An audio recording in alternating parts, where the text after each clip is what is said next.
Mayor Nenshi isn't too pleased with a new group called Save Calgary that's targeting him and 4 other city councillors before the upcoming election in October. Other councillors included in the campaign are Drew Farrell, Evan Woolley, Giancarlo Cara, and Diane Colley-Urquhart, notably all left-leaning. The group is being spearheaded by Hayden Place, who has ties to the Manning Centre and who's also part of Alberta Can't Wait, a group that played a role in promoting Conservative unity. Save Calgary has put up billboards and started a social media campaign to target the councillors and mayor who they see as failing candidates. Some of the issues highlighted are spending and not working in the best interests of Calgarians, which are really legitimate concerns. We've seen this council spend outrageously on extras without giving any thought to basic services countless times. Case in point, the Calgary Green Line. And actually, it looks like Save Calgary is getting under the mayor's skin. Nenshi is demanding that the group release the names of donors. He claims that by not doing so, Save Calgary are using shadowy tactics that Calgarians will see through. There's also speculation that the group is being funded by another group of developers that tried to influence the 2013 election. That group outlined preferred candidates in that election, and their involvement had Nenshi comparing head of Shane Homes, Cal Wenzel, to the Godfather, which resulted in about $300,000 in legal fees. Could this be what's got the mayor fretting? His history with these developers isn't exactly rosy.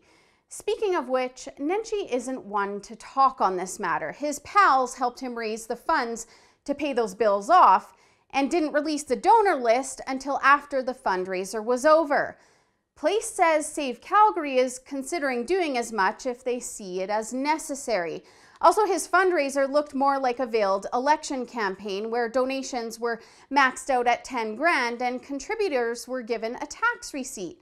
Well, Nenshi got to gather a neat little list of people to potentially target to fund his mayoral race. And speaking of shady behavior, remember when the mayor said that the city hired sex offenders and other criminals to apply to work at Uber in order to try to catch them breaking rules?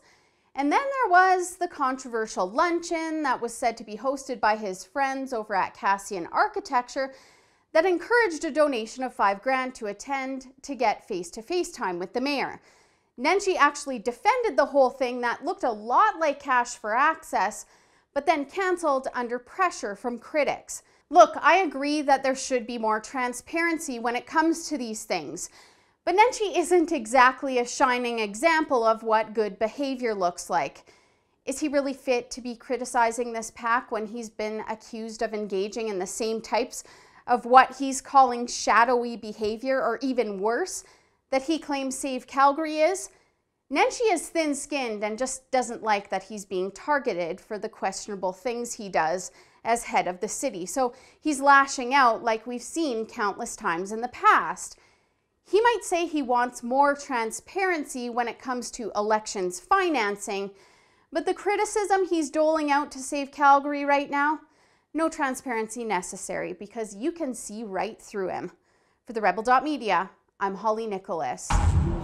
Thanks so much for watching. Make sure to hit the subscribe button to get the other side of the story in Canadian news from our Rebel Canada YouTube channel that you're just not going to find anywhere else.